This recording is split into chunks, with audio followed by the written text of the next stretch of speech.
you know, where everything's going these days. So Okay. I need to learn it all. Okay. And Lorraine, if I'm pronouncing that right. I'm just looking for a way to get in the groups and generate business and get my business out there in social media, get my presence known. Okay, perfect. And did I leave anybody else out? We talked to Joyce. If I haven't, just go ahead and unmute yourself. I am recording this, and we're going to go ahead and get started. So just so you know, this will be recorded. I'll make sure that Sue has a copy to the link, and she can forward it to you. I will also forward to you any of the resources that I use, so you can use those resources as well. We'll also be adding you to a, surprise, surprise, private Facebook group. So with that being said, let's go ahead and get started. My name is David Ryder. I'm a mortgage officer with Nexa Mortgage. I've been in the real estate and mortgage business since 1985. I did not have gray hair at that time. But one of the things that I really enjoy doing, one of the main passions of my life, is learning. And especially with all this COVID-19 stuff coming on, the aha, if you haven't recognized this, is we're never going to get back to business as usual. It's just probably never going to happen. And I think what COVID-19 showed a lot of us is the weakness of our marketing strategies, because all of a sudden our business is dependent upon, can we knock a door? Can we do an open house? Can we do something like that? And the reality is we can't do that anymore.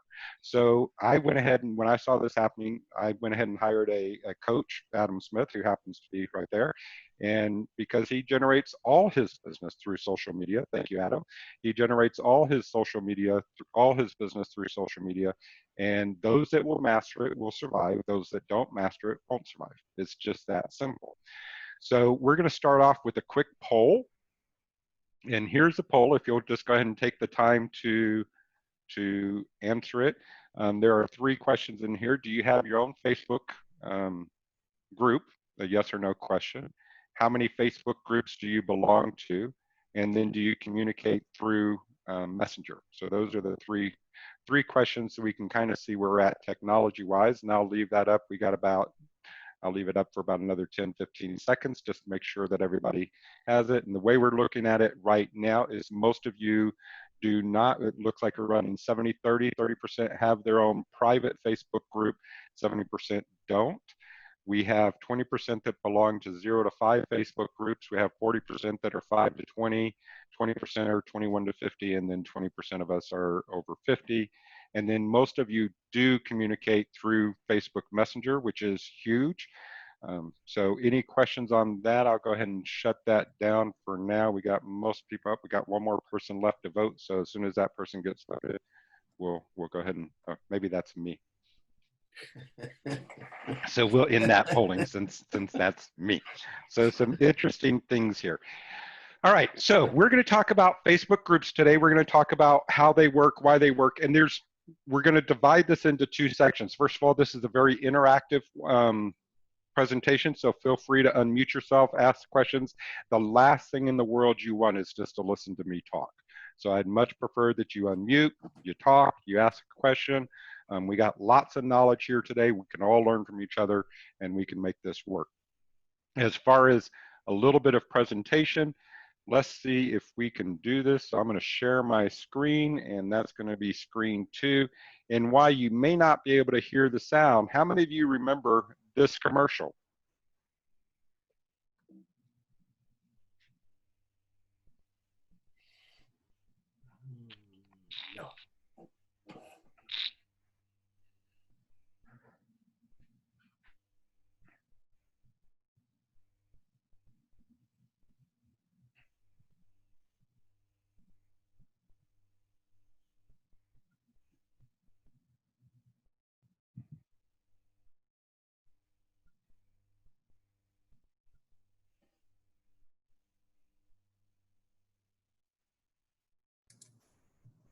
Yeah, they just started that this year, huh?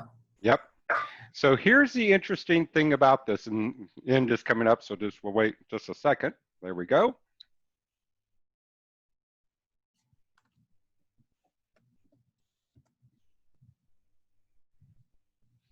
Okay, so Facebook a advertisement on the Super Bowl, that was a Super Bowl ad, an advertisement on the Super Bowl for a 30-second ad cost $5.6 million. So Facebook spent $11.2 million just for the Super Bowl ad, not talking about all the ads up to it and all the ads behind it.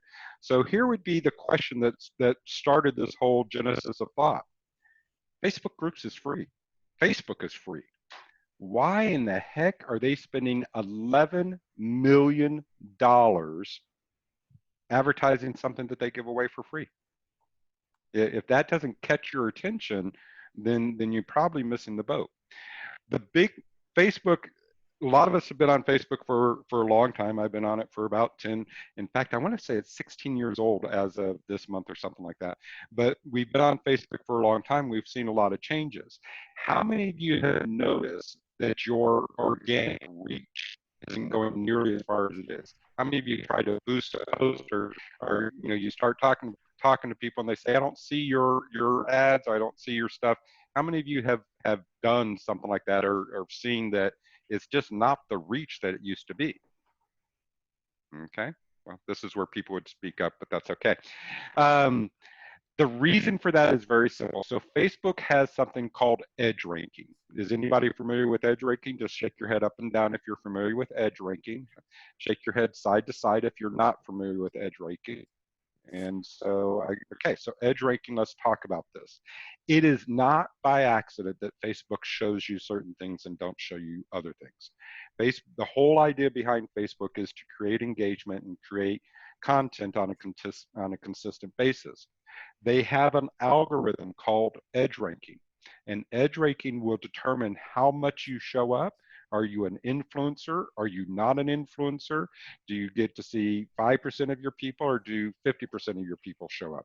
And so you always want to be working on your edge ranking. Everything you post, everything you do needs to be based off the concept of how is this going to affect my edge ranking, and how is this going to allow more and more people to see what I do? Because this is our newspaper. This is our news source. A couple of interesting stats that I found.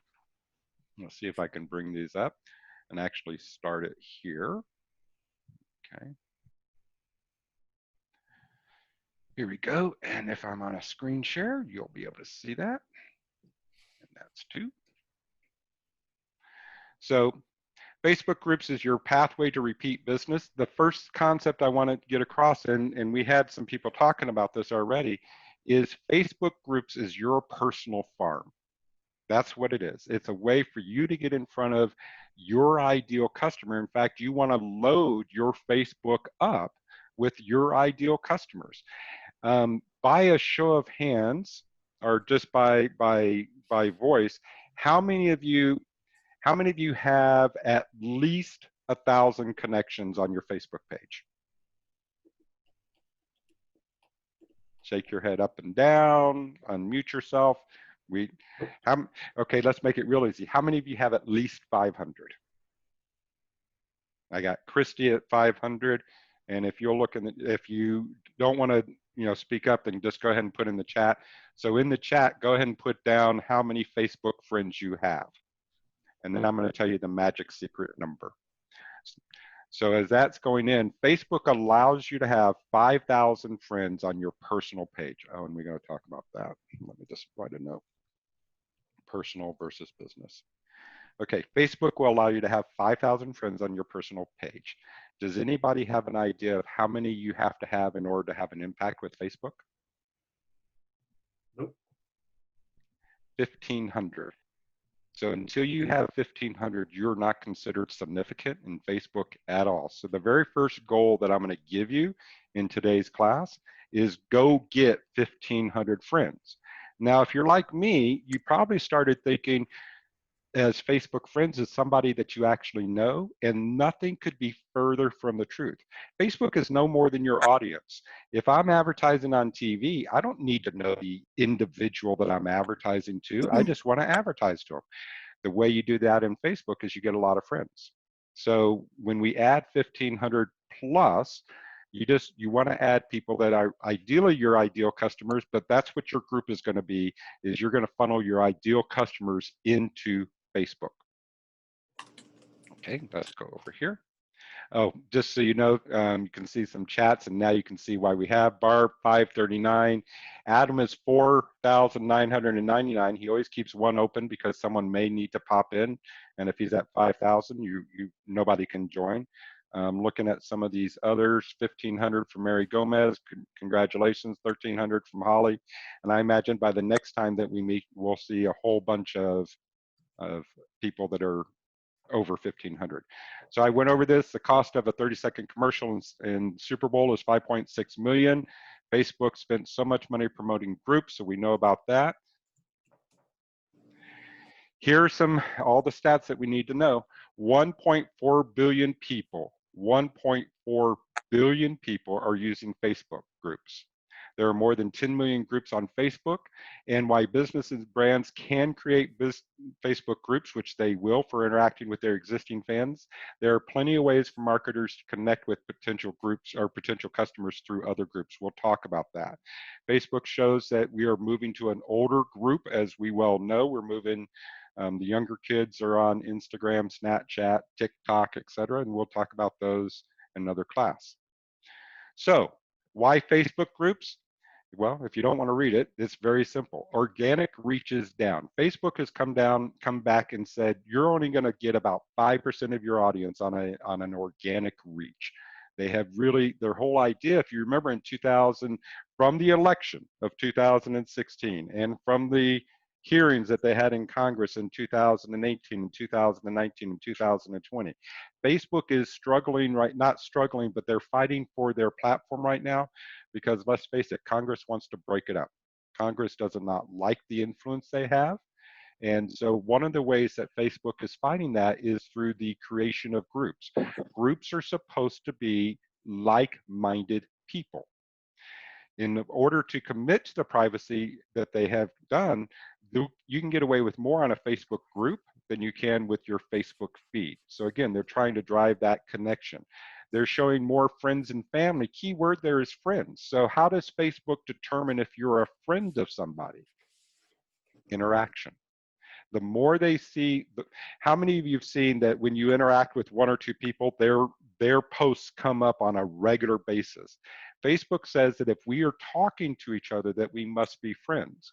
One of the reasons why I asked how many of you were using Facebook Messenger is, given a choice between using Facebook Messenger, using a SMS or text type of program, or sending an email, of those three, the email goes directly to the person, that's fine, and you have to get through the spam gates, which is about 90% of your emails that you send out will try to get through the spam gate.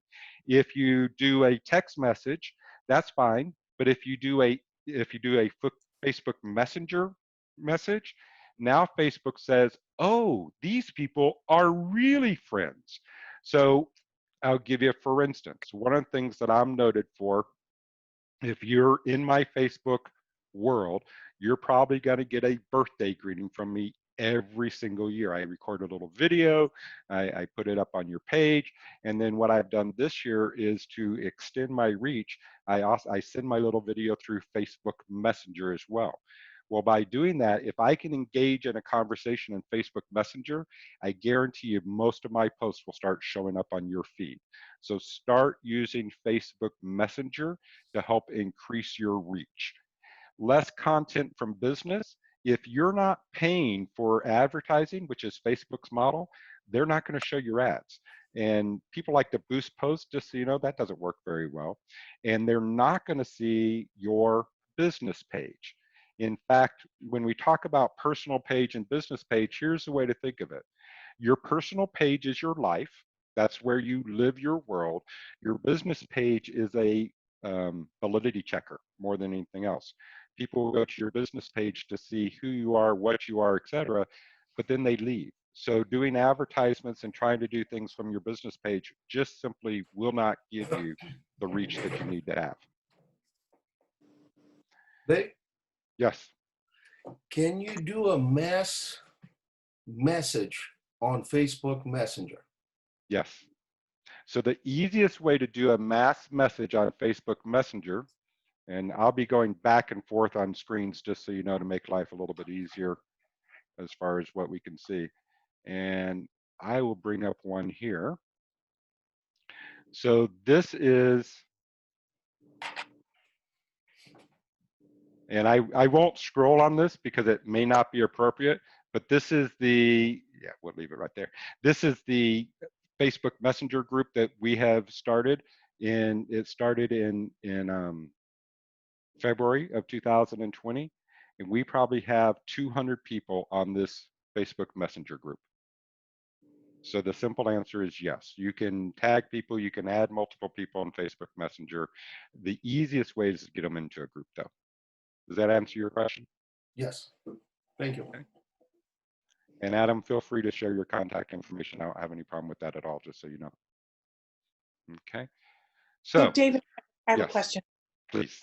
So I am very aware of the Facebook algorithms, and so I make a habit of really engaging with people on a regular basis every day. It's very time consuming, but I do it. I comment on all their posts. If I'm not seeing their posts, I go to their page and I look at their page and I like their posts. I do emojis, I write, something.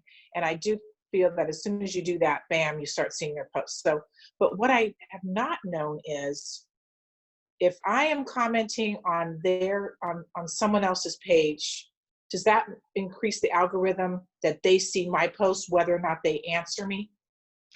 So it depends on how you comment on their page. So if you go through and you just like a comment, no. If you start typing the key here, so one of the metrics that Facebook looks at is what we call time in the box. How much time are you spending?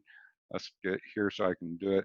How much time are you spending actually, and go to 2, actually typing, that type of stuff.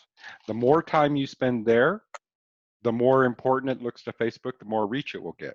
When you comment on a post, so we'll come up here, if I just hit like, Facebook understands that the like is not really a strong engagement.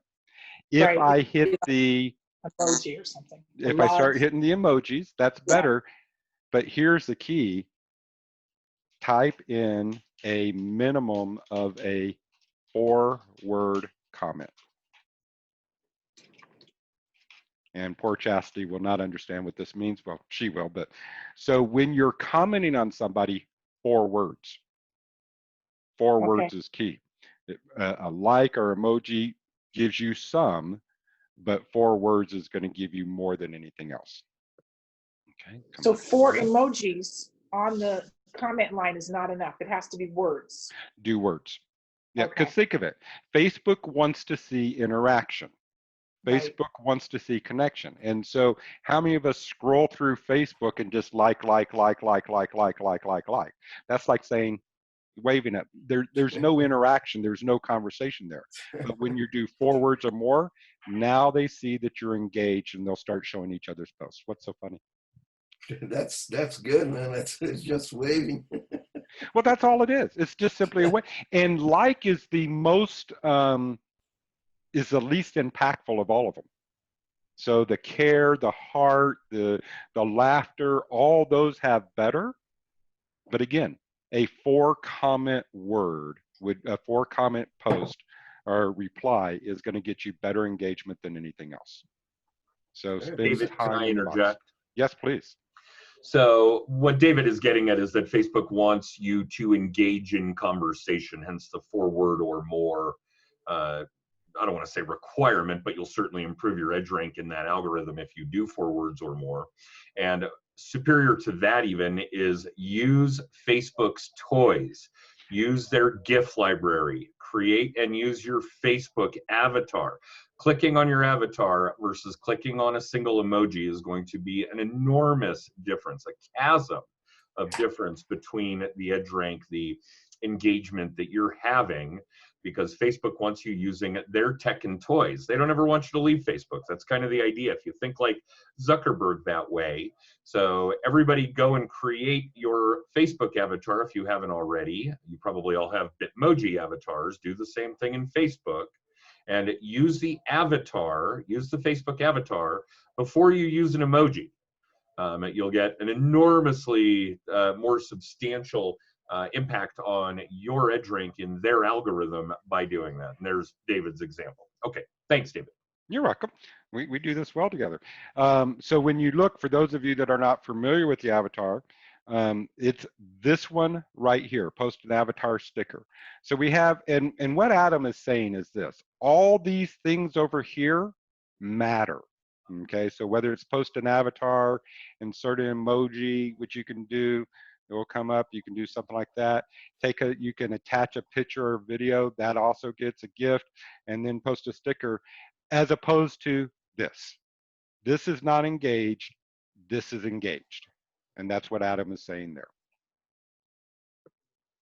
So then the question becomes is how do you, so, and we talked about this, one of you mentioned about farming.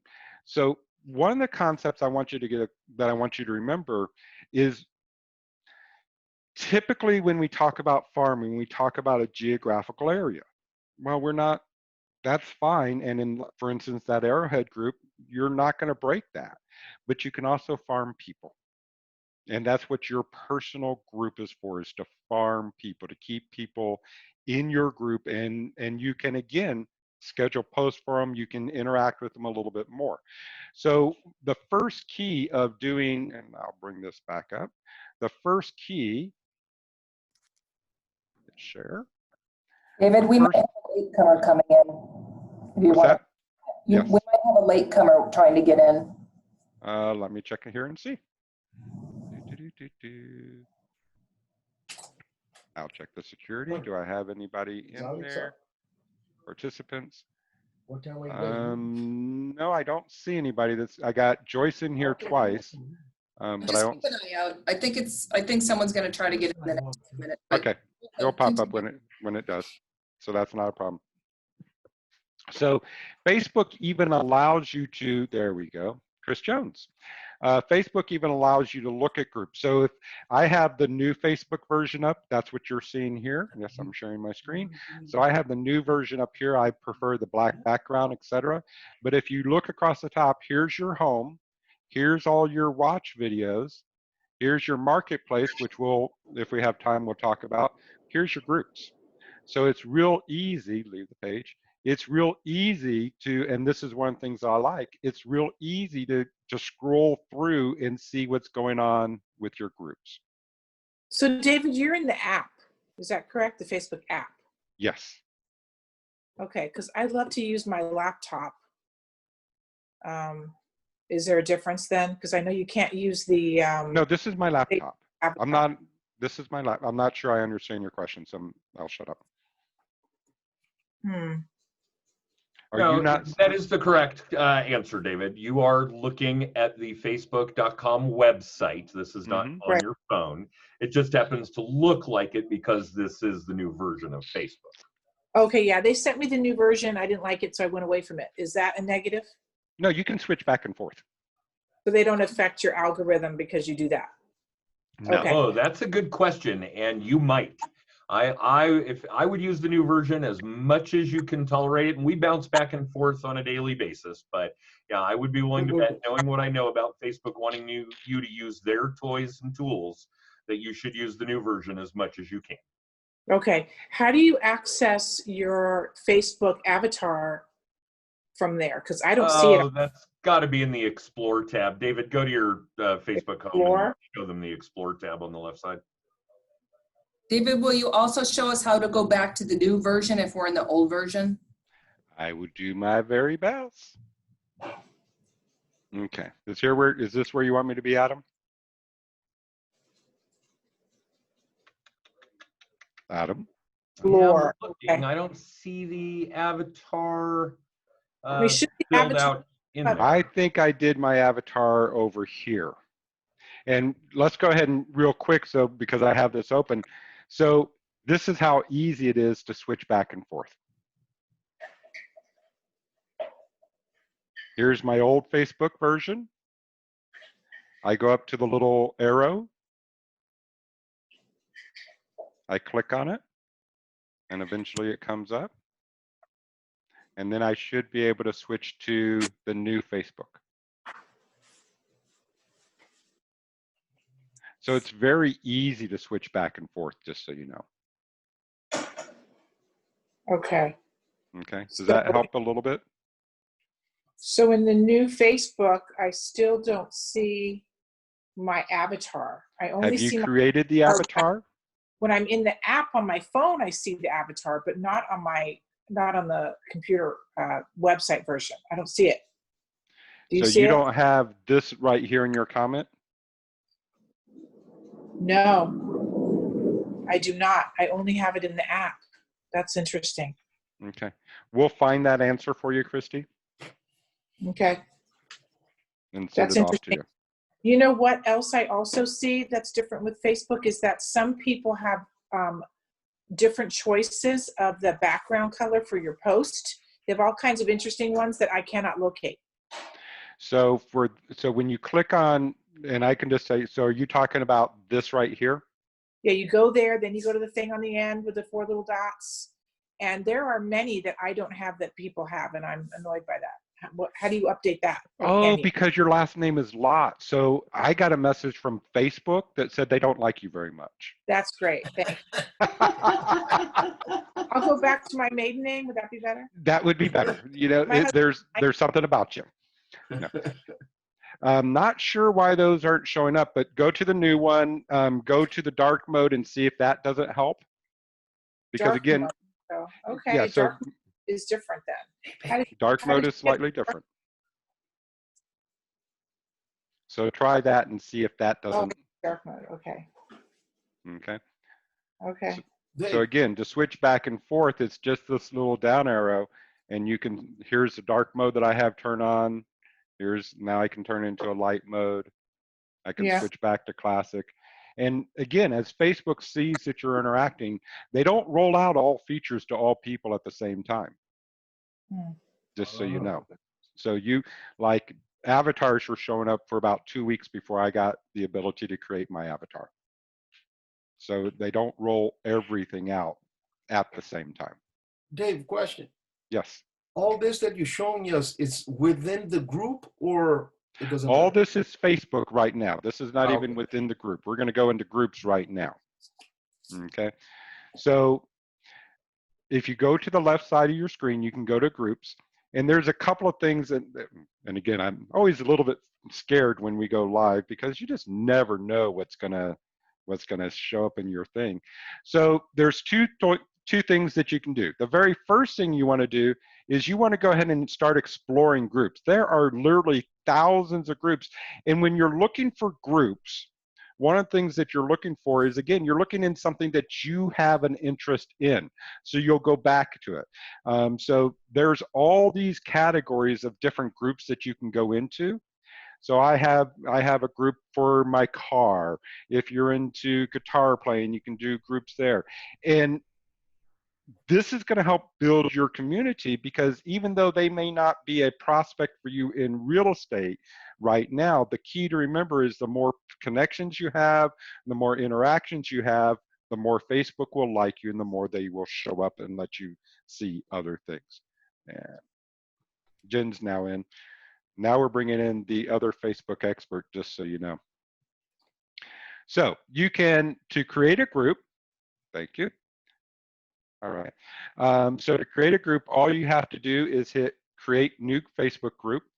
When you give it a name, you want it, the key to the name is to make sure you're describing the who, what, why, and how in your group. So for instance, a great name out there, if some of you may be familiar with Living Chandler, Go Gilbert, Totally Tim P. These are group names that let you know very quickly what that group is about. So look at the who, what, where, why, and how. You then have the idea to be able to create privacy. You can make it a public group or a private group. For your own personal Facebook group, I would recommend that it be private and you invite people in.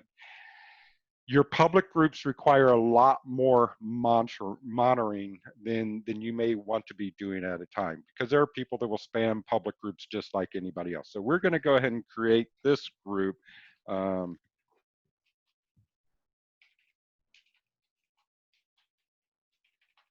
tech savvy real estate.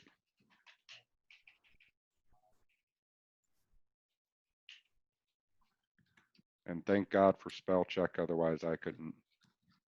No, you're All right. right. Is that spelled right? Yeah. Okay. So we're going to make this a private group.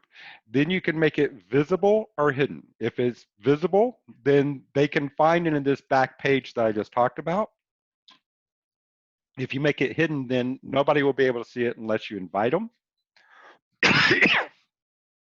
And then you can start inviting friends. And I'm going to make this real easy. So boom. And then create. That, you have created a Facebook group just by that simple process. And here it comes up. So there are some things that you can do with Facebook groups that you can't do on your page. So you can invite friends, you can add a cover photo, descriptions, etc. I don't want to do that. I'm going to quickly go over here. And I'm going to show you another group that I manage. Let me find it here.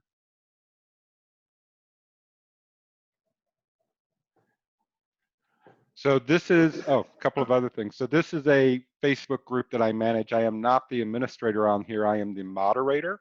So the other thing that you can do with your Facebook group is you can add people just to the group. And then as you start to build your tribe, you can add moderators and administrators. A very important thing to remember. If you let someone else administer your group, then they can kick you out, change it, and you can't get back in. So you should only have one administrator, that would be you, and then everybody else would be a moderator. So when we look at this, we can see that Facebook gives us a lot of cool tools to use when we're in Facebook groups. So we can look at members' requests. We can look at the questions we ask. We can look to see what the average Facebook date is. When did they join? We can request an age, a gender, profile pictures. There's all sorts of things that we can start selecting. Because how many of you have found that when you go to run an ad on Facebook, all of a sudden they start limiting you based off geographical locations, zip codes, etc., for fair housing reasons. When you're in your group, you don't have nearly that much trouble. You should always set up some questions. Now, for me, I'm very, like with this group this is for underwriters. If they don't answer my questions, I don't let them into the group because they're not engaged. There are people that want to do nothing more than just join a whole bunch of groups for whatever reason that they want to do. And that's not necessarily the person we want. We want our ideal clients being pushed into this group. So get some engagement, ask them up to 3 questions. And that way you can start to see what they're actually talking about. You can monitor your posts. So you can make sure, because some people, again, are socially awkward. And so they'll put in really bad posts like bread being made in a bread machine that all of a sudden gets them banned from Facebook for 30 days. So in your group, you can say, I want to review every single post, or you can just let them post without any problems. Another thing that people are starting to use is your post topic. So I'm thinking, let's get Adam in there. I'm thinking that if you are doing a real estate type of group, again, you can, let's talk about it from a very easy, all your past clients. How many of you have noticed that your past clients ask you all the same questions all the same time? So by creating topics, remodel questions, landscaping questions, home maintenance questions, you can create topics that then will start driving people back to your group. Another cool thing that you can do is here. You can schedule posts. So Christy, you had mentioned you're on Facebook quite a bit. Well, one of the challenges is sitting there typing. With Facebook groups, you can create a post and have it scheduled to post in later, which is a really cool feature. And then you can see your activity log, administrators, etc., what type of activity dates. And then another cool feature in Facebook groups are keyword alerts. So you guys want to sell real estate. That's one of the things that you want to do. How many of you know the single biggest trigger, the single biggest event that typically will guarantee within 6 months somebody's going to buy a house? I got Christy's attention. Maybe getting married. That's a good one. Not necessarily, though. Hey, just got a new friend. Buying a car. Statistics show that people buy houses 6 months after they buy a car. It is amazing. And when you think about it, it's very logical because it's sort of like, let's test the waters. Let's go see if we can buy a car. And oh my God, we bought a car, so our credit must be good. Now let's go buy a house. Okay, so let me show you real quickly how, well, let's get some other things here real quick. I'll get through my PowerPoint presentation because that's what I'm supposed to do.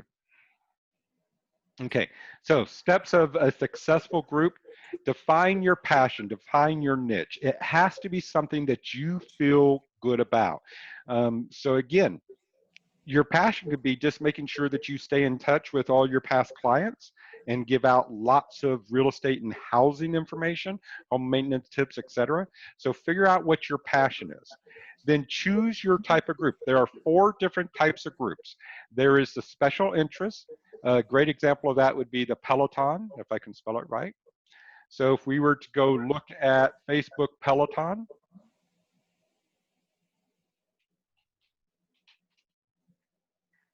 you'll see there's their page. You always want a page, but then you also want groups. So here's a Peloton group now that, and with all the rules, etc. Okay, so you can do that. You can find groups that are based off of that. You can find community groups like, and this would be Living Chandler, Go Gilbert, Totally Tim P. What are some popular ones over on the west side, guys?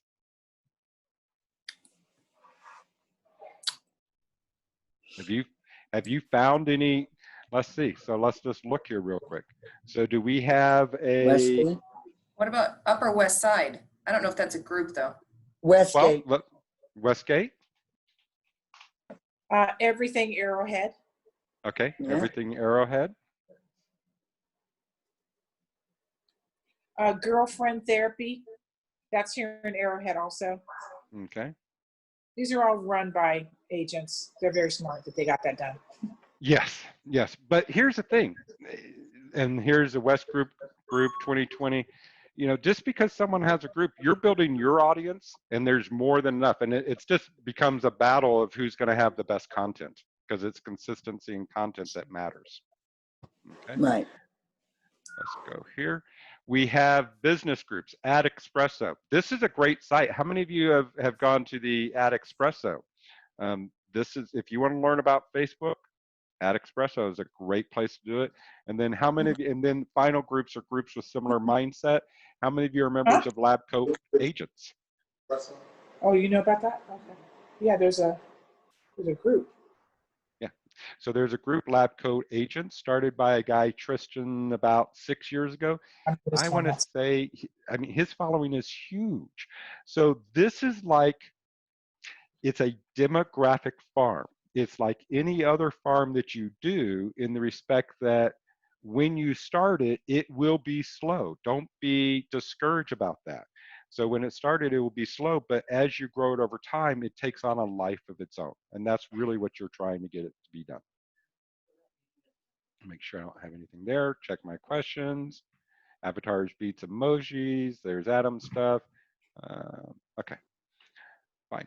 Then who can see it? We've talked about that, public, private, or hidden. And then it's like a train. It takes a lot of energy to get going, but once you reach critical mass, the group will do most of the work for you, because that's the way you're going to set it up. Here's a way to think about it. Groups can live and die by their cultures and beliefs. This is your group, so make sure that the people it attracts fits your profile and intent. There's no reason for bad apples. There's no reason to have someone in your group who disrupts a group. A bad member of your group can destroy the group. I've talked about one of the most successful groups that I'm a member of is about 250 of us. And one of the things that the monitors do on a regular basis is they remove people that cause problems. This is your group. You do not have to be nice to everybody. You can simply remove them. So how to build it. Here are the 3 type of people that you're going to be looking at. You're going to be looking for the creator. That's you. You are the creator. You're going to be the one that starts the group and get it going. Your founders are typically the people that are buying into your belief system. Okay, they're the first ones to join your group, and they're ones that can bring in some more social influence.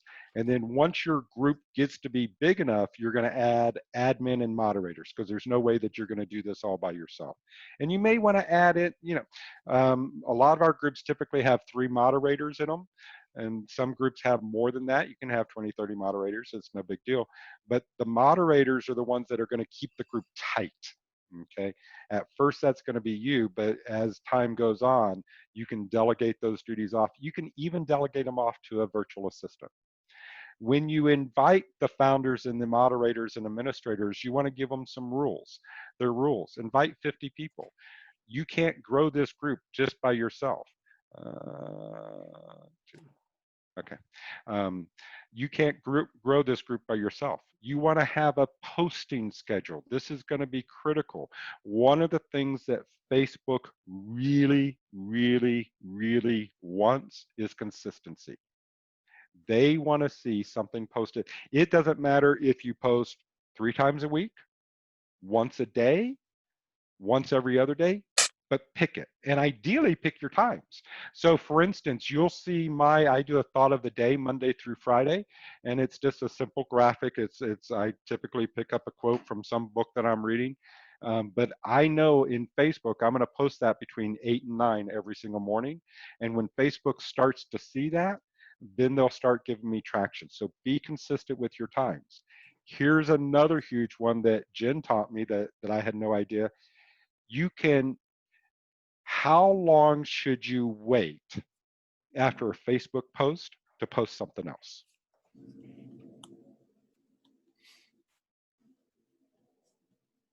2 hours. 2 hours. Facebook has figured, they're very, very smart. And if you just vomit a whole bunch of posts, you actually get less edge ranking than if you were just to post, do a post, wait a couple of hours, do a post, wait a couple of hours, do a post. So always give yourself 2 hours between posts. Growth strategies. How are you going to grow your group? Well, first is organic. First, you got to get it going. But then a great way to grow your groups is to bring in experts. So for instance, that's why I invited Adam to this particular chat. He will be in our group, and Jen Waybor, who's his social media expert. So you can, if you have the relationships with someone else, bring in another expert. They can add content. Create an email list. This is huge. So if you've been on this call for a little while, and we're going to take a break here in just a couple of seconds, let you stretch your legs. But if you've been on this call for a little while, you've heard me talk about Adam Smith. Generates 70% of his business off Facebook. He got banned for 30 days. If you don't have an email group that you can then send out to, people are going to think that you're gone. So always capture. This is what we mean. Don't build your building on rented land. We're not going to own Facebook, so we can't get around that. But as long as we're capturing people's names and emails, we can stay in contact with them. And that's always going to be a key thing. And then the last one, which I guess I didn't share, is collaborate with influencers. Yes. David, question for you.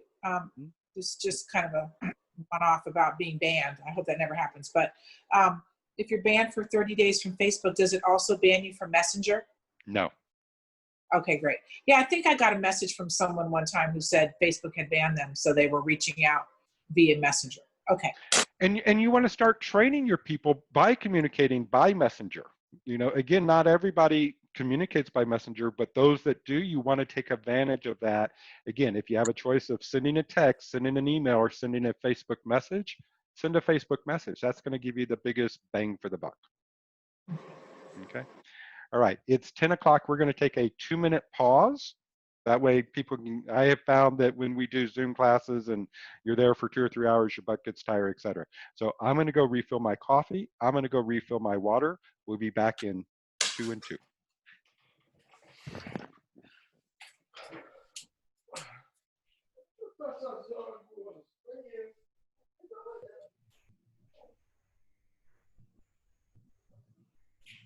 This is good info. I think I might have to do the class twice just to get it all.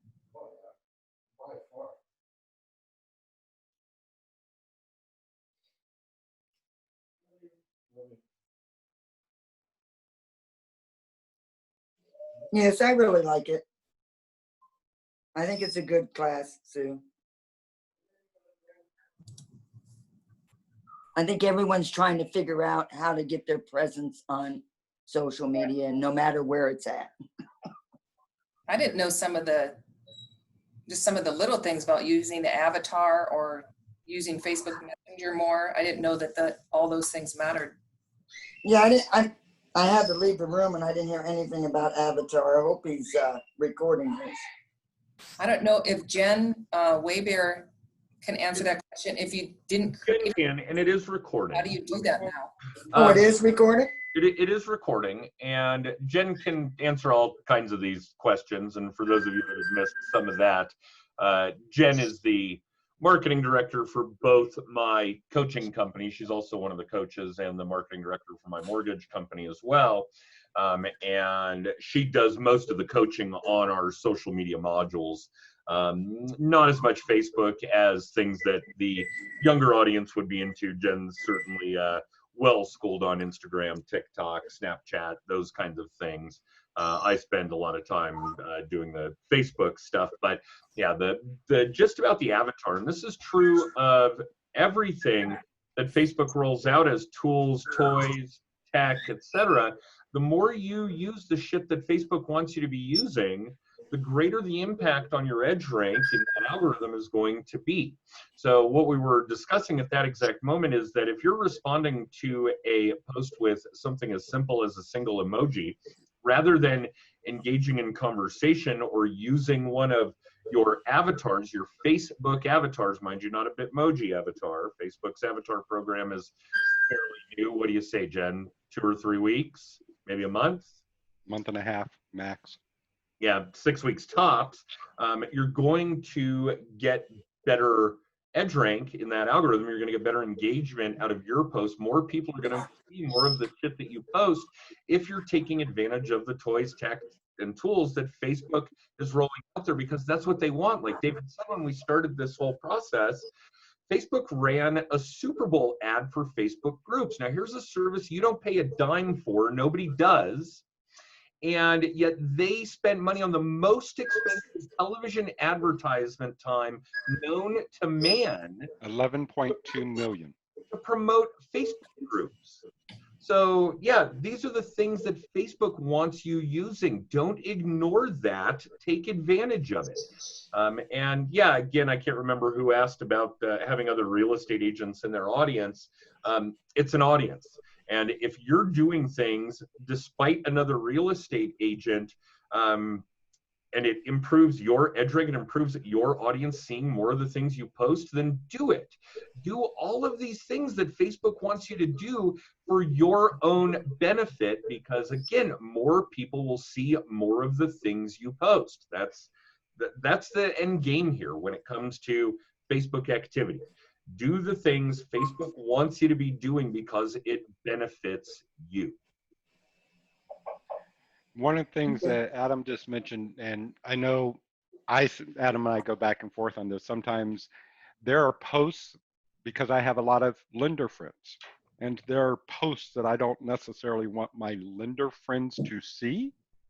So you should be very much aware, and we'll share the screen just to make sure. You should be very much aware, if you go here, that when you go to do a post, one of the things that, and I'll tell you exactly how I do it. So if I'm going to post here, there's this drop down, and I can select privacy. And everybody's familiar with public friends and your friends accept, don't show to some friends, and you can actually make that. But then look at what I have here. I have a custom realtor list. I have a custom school list. I have different lists in my groups. So if I want to post something and I only want realtors to see it, now only real estate agents will see it, nobody else. So how do I get someone in that group? I will show you real quick. Let's pick on Ted Canto. So right up here in your friends list, you can edit your friend list, and then you can add people on. I have mine pretty much set up. So you can just add people to different friends lists. And that way they'll only, if you restrict it to a list, only those people will see it. How many of you are aware that you could do that? That's huge. That's huge. Now the question becomes is, how do you organize your list? So the way I do it, that's very, very simple, is everybody in your Facebook should be reviewed by you at least once a year. So the way I review it is off birthdays. When someone has a birthday, so here, for instance, in fact, Sue, you introduced me to Joe Alacoa. So I go to Joe's Facebook page, and so what I'm going to do is I'm going to check to see on his birthday, I'm going to check to see, is he still in real estate? Do I still have him in the right group?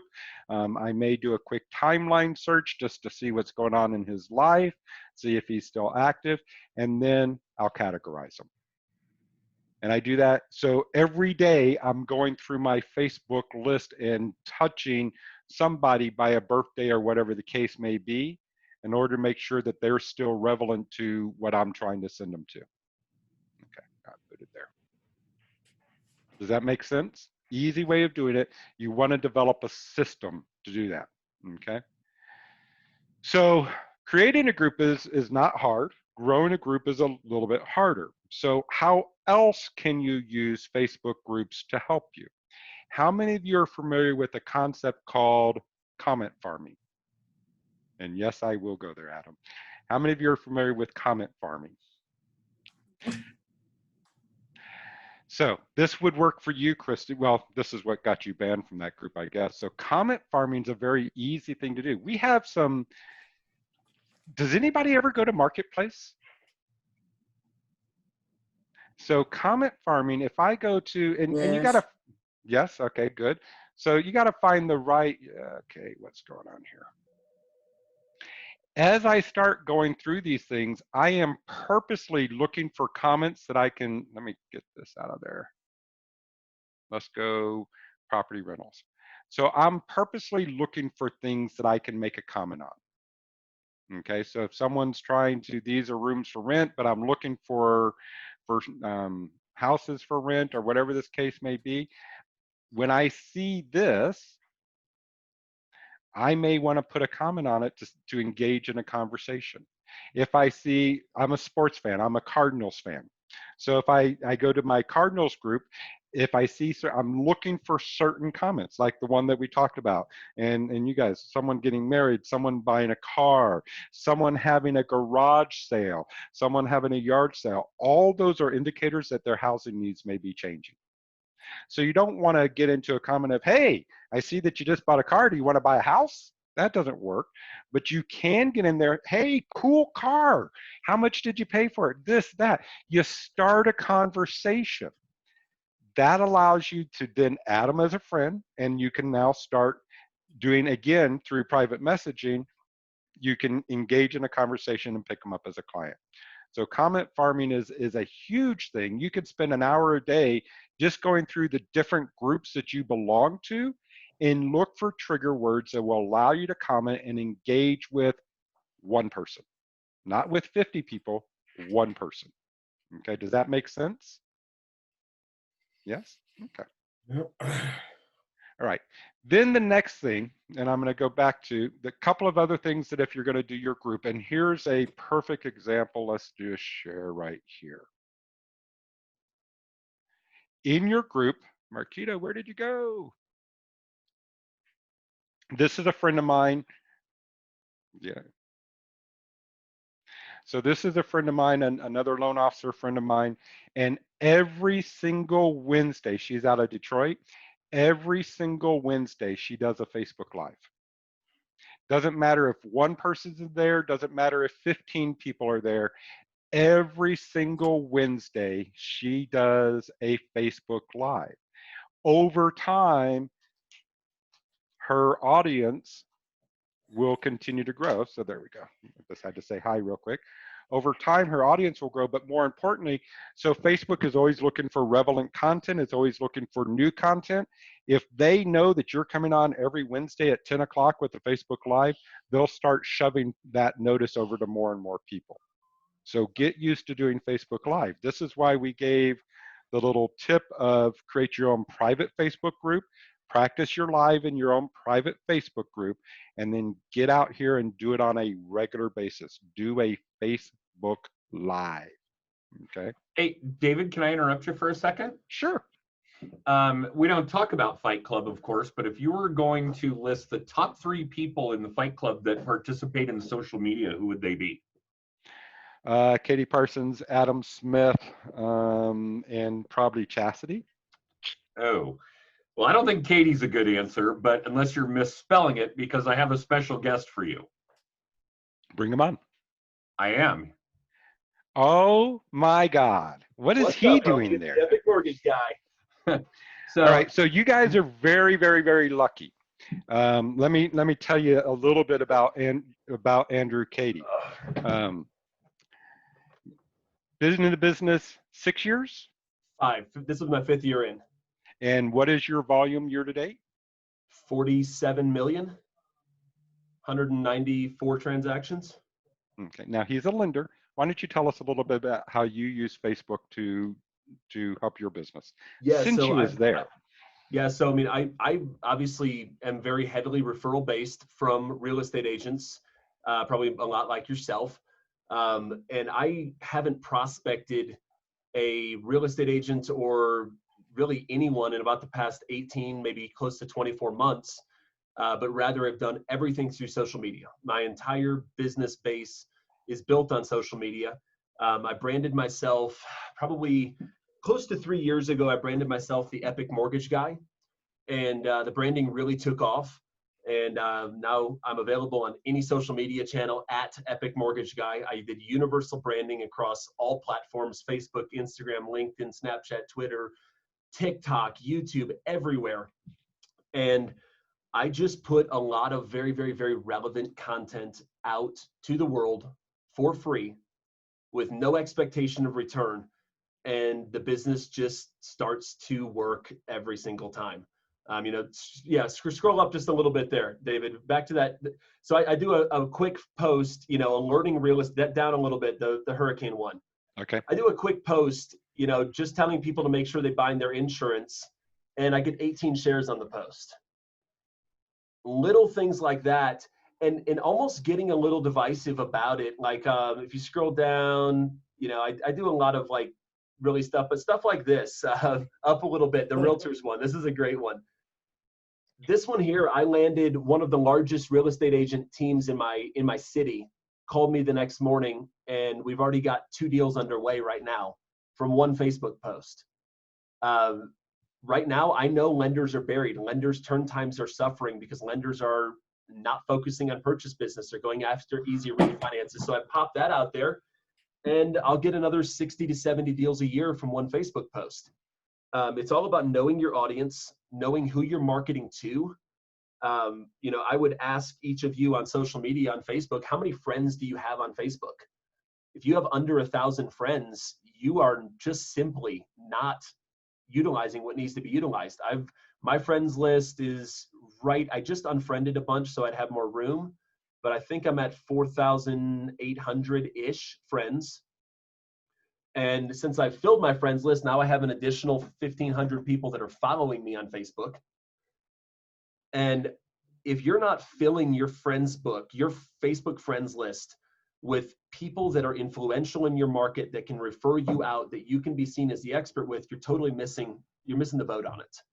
You know, I have a very captive audience in this business by working with real estate agents, but if I was a real estate agent, I would fill my entire Facebook friends feed with CPAs, with divorce attorneys, with anybody that could, title attorneys, anybody that could refer you, because if you have those people seeing you as the expert in your field and you're putting live video, you're putting content out, and they see you as the expert in your field, the moment they have an angry client walk in, or someone's frustrated, or the divorcing couple needs to sell their house, Mary Gomez is going to be on the top of their mind, because Mary Gomez is in that divorce attorney's mind, because that divorce attorney sees her content all day long.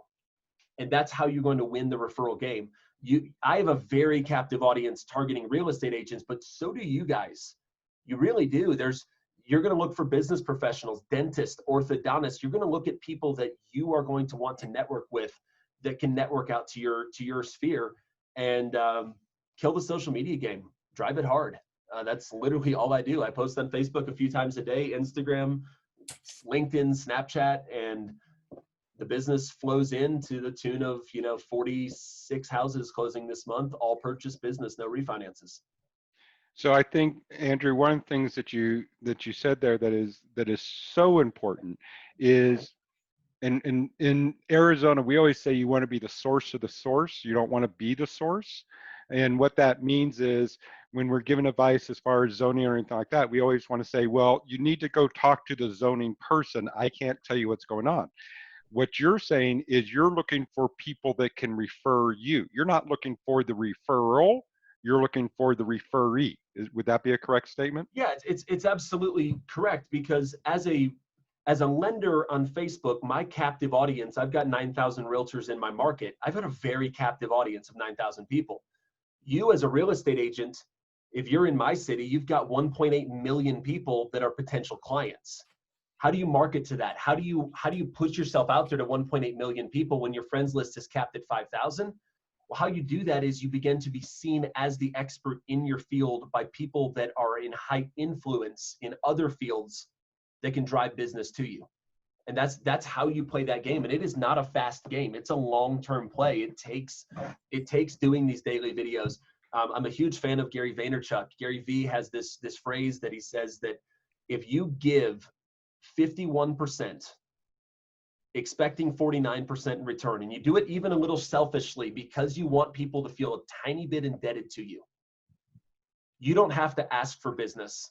All you have to do is give 51, expect 49% in return, and let the chips fall where they may.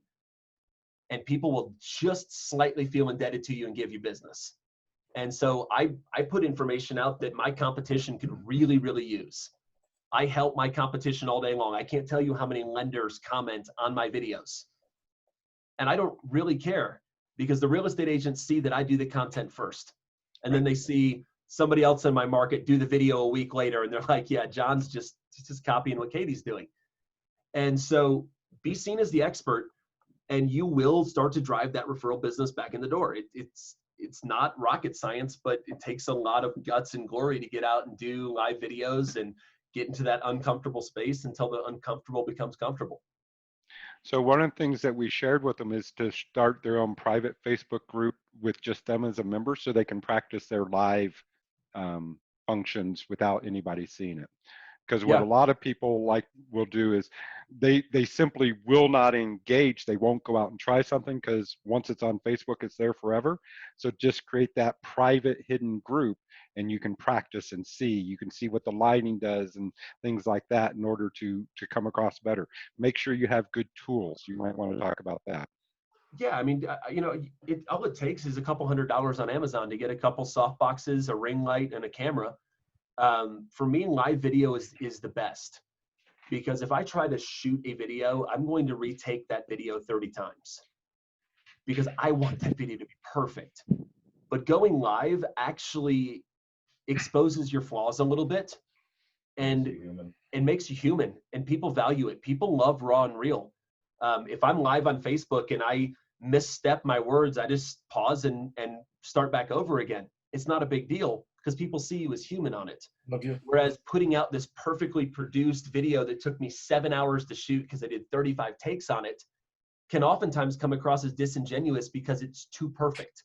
There's no human element to it. So if I'm live on Facebook and I accidentally say shit, I'm like, oops, sorry, language, and keep going. People find that as a real person, and people gravitate towards people that have authenticity to them, not just this fake persona. Tools that we were talking about as well is this is a godsend right here. If you're not familiar with this is just a little ring light. And so just so it's a clamp it on your desk. You can put your phone right there, put your light right there, turn on the light, you're ready to go. When it comes to Facebook Live, one of the big keys is your audio. Audio and lighting is important. Make sure people will look at a bad picture, but they will not listen to bad audio. So invest in a good mic or a good Bluetooth headset, something along those lines. Anything else you want to add? I went on Amazon and bought a $29 lapel microphone that plugs into the bottom of my phone, and it's beautiful audio. Plugs in, clips right to my collar. I mean, you can scroll my Facebook and you'll see I don't do as much live video as I used to, but yeah, same thing. But when I go live on Facebook, you'll see a little lapel mic right here. You know, try to get to, you know, being a real estate agent, there's two ways I think you could look at live video. Number one, you could have a set place. Yeah, something like this. $20 on Amazon. $20 on Amazon. And what's great about it is this one will plug into your computer, plug into your phone, or plug into a camera.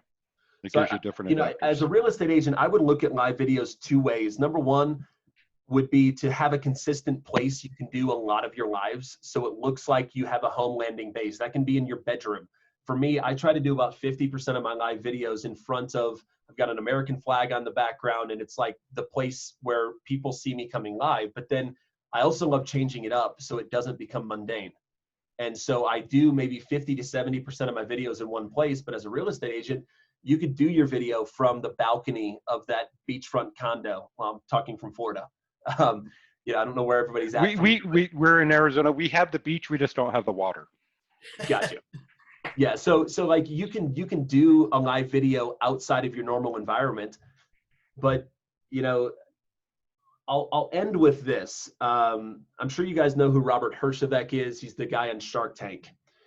I heard him speak live, and ironically, this was about 3 years ago. Tony Robbins was one of the live speakers. Gary Vaynerchuk was a live speaker, and Robert Herjavec and Damon John, a few others. And I remember nothing from the entire day, no matter what anybody said, except for one thing that Herjavec said. And ironically, Herjavec was probably the worst public speaker of all of them. But he said something that I found incredibly profound.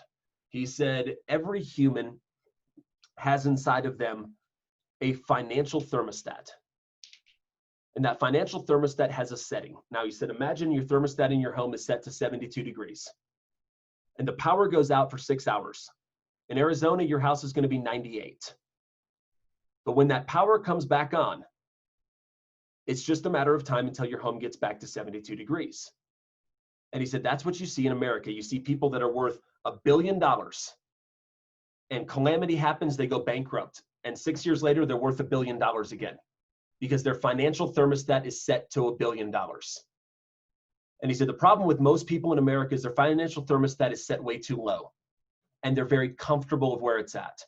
And he said, the only way you will ever change your financial thermostat, and this is where it gets incredible. He said, the only way you'll change your financial thermostat is the same way you would change your thermostat in your home. If you are comfortable at 72 degrees, if you change it to 71, it's uncomfortable. But if you keep it at 71 for about 2 weeks, 71 became comfortable. And then you can turn it to 70. And then you can turn it to 69. He said, daily you have to put yourself into something that is uncomfortable until that uncomfortable becomes comfortable. And then you can take the next step with it. And that's how I feel about live video. It is super uncomfortable the first 30 times you do it. But if you continue with it, it becomes extremely comfortable. And then you need to push yourself to the next level and find the next level of what is uncomfortable. Because if it's uncomfortable for you, it's also uncomfortable for your competition, which means they're not doing it because they're not you. So if you are actually stepping into those uncomfortable spaces, making them your comfort zone, you're going to quickly be seen as the wide expert for your industry, for your field, by your peers, because you're going to be doing things that no one else is willing to do. And that's where I'll leave you guys with today. Thank you very much, Andrew. Something to remember when it comes to mistakes. If you're doing a Facebook Live or something along those lines, Perfect. if they don't like you, they're not going to listen to you, and that's okay. It's so many people are afraid of the fact that if you do a Facebook Live and you offend someone, they're just going to go away. The people that you like are going to stay on. So don't worry about it. It's just like any other conversation. If someone doesn't like the conversation, they'll leave, but someone else will take their place. So let's take a little thing here and make sure we got questions answered. Anything that I need to go over that I haven't gone over enough. Christy, you got something? Yeah, I just wondered, is there a specific time of day that's preferred to do Facebook Live? I've done them a couple of times and maybe 3 people, jump on. So I just wondered, is the And time of one day? was or your is- mom and the other one was your brother? No. Oh, okay. It's more of the consistency of doing it. So I'll give you a couple of for instances. Every Monday morning at 10 o'clock, Jen, is that correct? When do you do? Yeah. 10:30. 10:30. Okay. Every Monday at 10:30, Adam and Jen do a How I Met Your Realtor, How I Met Your, fill in the blank. So it's more of, it's not that one time is better than another time. Yes, there are charts that say people are more engaged. For instance, in real estate, Saturday afternoon open houses is a great time for me to post because you're sitting at an open house with nothing to do back when we were in non-COVID world. But what's more important is that you do it consistent. Okay. That's the most important thing. You'll get an audience of 1, then you'll get an audience of 2, then 3, then 4. But as people, and with Facebook Live, you can announce that you're going to go on Facebook Live. You can actually push that out, especially in your groups. Again, the reason why you want to put all your past customers in your group. You put out that you're going to, and you do it on a consistent basis, people will start coming. So it's consistency more than time. Would you agree with that, Adam? Well, yes, you have to be constant and consistent in all of this. And you need to do that. You need to do that in everything in your lead generation activity, whether it's contact management, video work, social media. I don't care. The thing I would normally recommend outside of that is that you've got to know your audience. So you can certainly do some research and see when a particular age group is spending the most time on any particular social media platform. But right now it's almost impossible because of the pandemic. We're all glued to our screens all day, every day, because there isn't anything else to do. So it's very difficult to do any good analysis on when your audience would be primed for your social media activity. As the world starts to return to whatever normal is going to look like, it'll be easier to identify where you're going to get the most out of your timing, where that algorithm is going to play to your audience best. But like David said, if you're going to go live, try to schedule the live. That will be a big deal because your audience will get notified at the moment that you schedule it. They'll get notified a few minutes before you go live, and they'll get notified that you are live. So if we're talking about using Facebook Live video as a tool to let your audience know these important pieces about who you are, that authenticity, not what you do. You're not going to talk about real estate because, well, I love you guys, it's a boring subject. It's almost as boring as mortgages. So we're going to talk about ourselves. We're going to talk about things we like. We're going to talk about local businesses. We're going to talk about 1,000 things that aren't going to have any content or subtext that say I'm a realtor and I'm the best realtor. Whatever we're doing, we're not doing that. So yeah, if you can schedule your Facebook Lives, then by all means do that because you're going to get more traction out of it rather than just going live. But yes, constancy and consistency, number 1.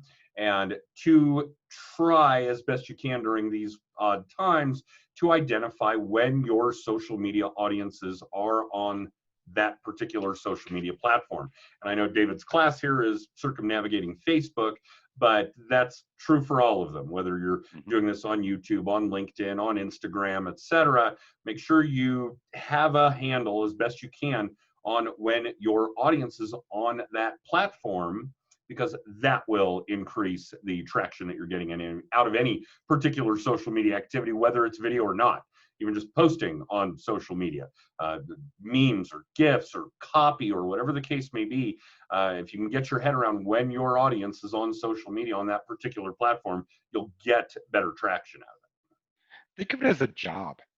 You know, so many people, when they think of social media, I know I went through this challenge. When I thought of social media, I thought it was for me.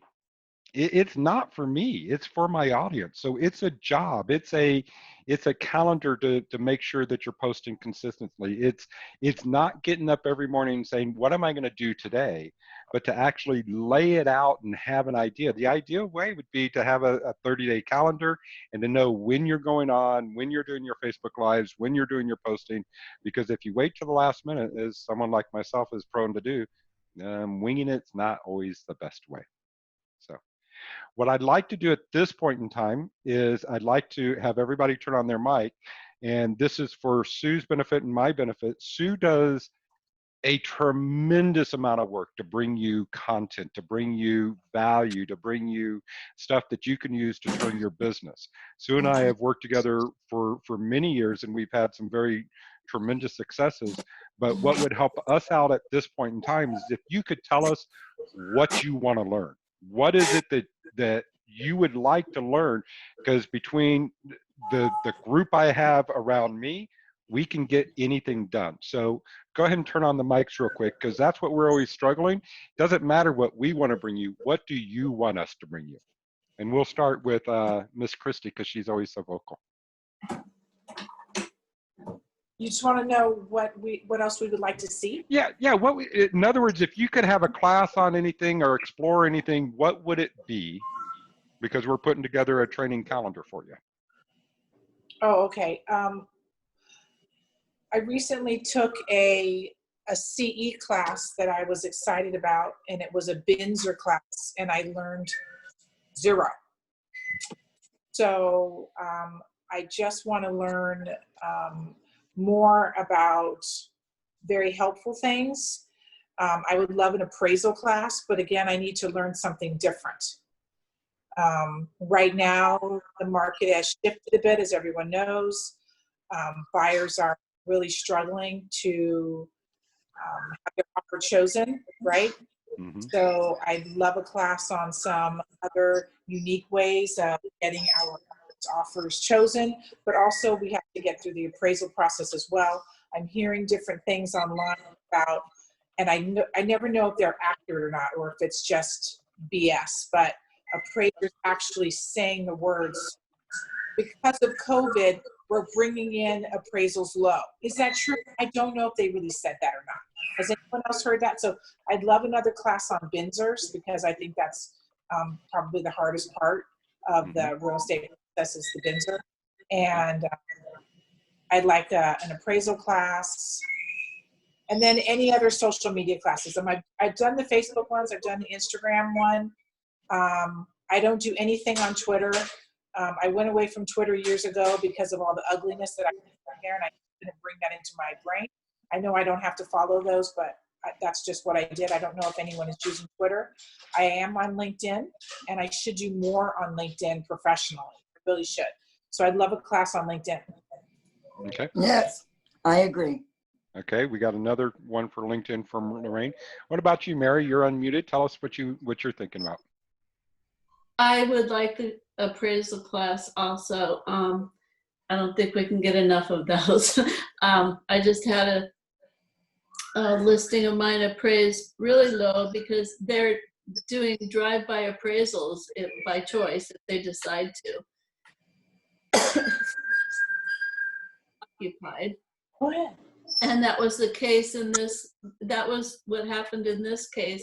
The guy sat up front with his straw hat on and never went into the house, never saw the upgrades, never saw the beautiful backyard and all the upgrades there.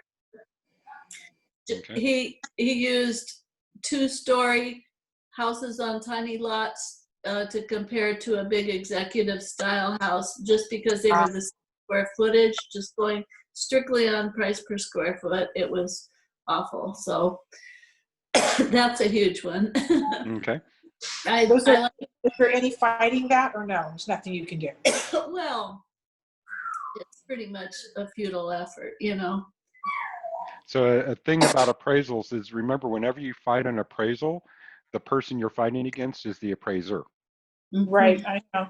And they would have to admit that they were wrong. Right. Really, the only thing I have found to be successful is to convince the buyer to get another lender. And then the lenders, like, please, like, is there a way to find out if it's going to be a drive-by or not, and to decline that kind of appraisal? Is there a way? Yes. So I'm a mortgage broker, so I have multiple lenders that I can use. Some lenders absolutely are more geared towards the drive-by, and they sell it to us as a feature, not as a disadvantage. And so, thank you. And so anyway, yes, we can. The challenge is you want to make sure the appraiser knows that there's nobody. Remember, most of our appraisers are older. They're scared to death of COVID. So we want to address those type of issues. So we can put together an appraisal class. I actually just wrote down someone's name, and I'll get with Sue and see if we can't bring them in. It would rock. Okay. Ryan, I'd like to get your input, please. Yeah, LinkedIn also, and anything at all that would get more listings right now. So I'll share with you one of the strategies that I'm telling my real estate agents that I'm working with, and because you're gonna have a challenge. In sales, there's hope for gain and fear of loss, and right now fear of loss is bigger than hope for gain because there's not much inventory out there. Having been in this market for 35 years, the things that if I was a real estate agent that I would be doing is I would be calling my past clients and explaining to them the new home buy up, equity up. Because the fact of the matter is the only place that you can guarantee that you can buy a home right now is a new home. And because of that, and because we're not going to have a flush inventory. If anything, we're going to have a lesser inventory. New home builders have the easiest way to raise their prices and get their appraisals than anybody else. So the best strategy in town right now is to go out and buy a new home with you, and try to buy that new home as far out into the subdivision as possible. I mean, the best buy is the parking lot, because what happens is they're priced at $350 right now. By the time that parking lot gets built, that same model that you locked in the price for is selling for $425. Yeah. So you got to build the hope for gain right now. You got to build the hope for gain, and that means moving into a new home, and then they can sit on their home, and that's how you're going to get your listing. You got to get the move up buyer. I don't know of any other way. What do you think of that strategy? It's good. I like it. Okay. I don't hear that strategy from a lender too often, though, because the new home builders want you to use their lender a lot of times. So here's the thing that I know as a lender. Activity breeds activity. And so the only time I've ever been scared in this market, and again, I've been doing this since 1985, was 2008, 2009, when home prices were dropping so much that there was just no activity. So if they go buy a new home, they go buy a new home. If I get the loan, I get the loan. If I don't get the loan, I don't get the loan. But it's a way for you to make a sale. Okay. Who else wants to chime in on their classes that they would like to see? Kat, you got anything that you'd like to say? Yeah, so preparing comps would be a good one, goes along with appraisals. And LinkedIn also, I'm on LinkedIn. I get a lot of requests for whatever it is. I'm not really sure. Requests for people to join. So I'm not really sure what that's all about. Okay. And then I have buyers that are FHA, and I'm having a really hard time getting their deals accepted. And it's been really frustrating in this market. So, you know. How to get a deal accepted? Yeah. Okay. With an FHA buyer. What's that, Sue? So I think we've heard a couple people say help on negotiating. Yeah. Yeah. And then Sue, I just wanted to put out there that you just bring us so much great value in You really do. Your presentations that you bring us are really valuable. I just want to put that out there. Okay. What about Miss Barbie? You have anything that you want to comment on? And we'll also look for Joyce and H. Chris Jones just to make sure we get everybody in there. Nothing at this point in time. Okay, so from Joyce, anything social media? Barbie had to head out to into an inspection. So I think, yeah, Jim, I think our next class should be on LinkedIn.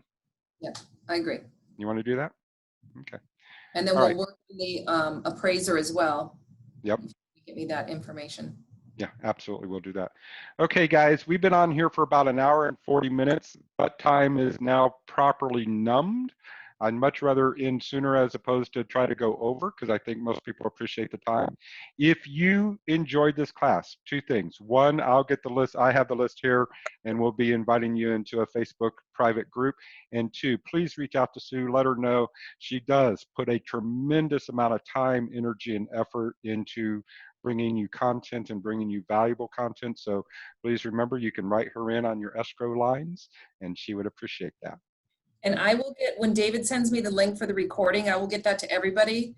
And I just want to say thank you to David. We've known each other for years, but we kind of lost track of each other and just found each other again. And I'm just blown away over this class, and the fact that he brought Adam in and Andrew. I just thought it was absolutely amazing. So I'm super excited to be starting this journey again. And like I said, we're going to try to do something every 6 weeks. So I will make sure everybody gets my information, and I will pass everything on to everyone. Okay. That being said, everybody, I hope you have a wonderful day, and we'll see you soon. Thank you. Thank Thank you. you. Stop recording.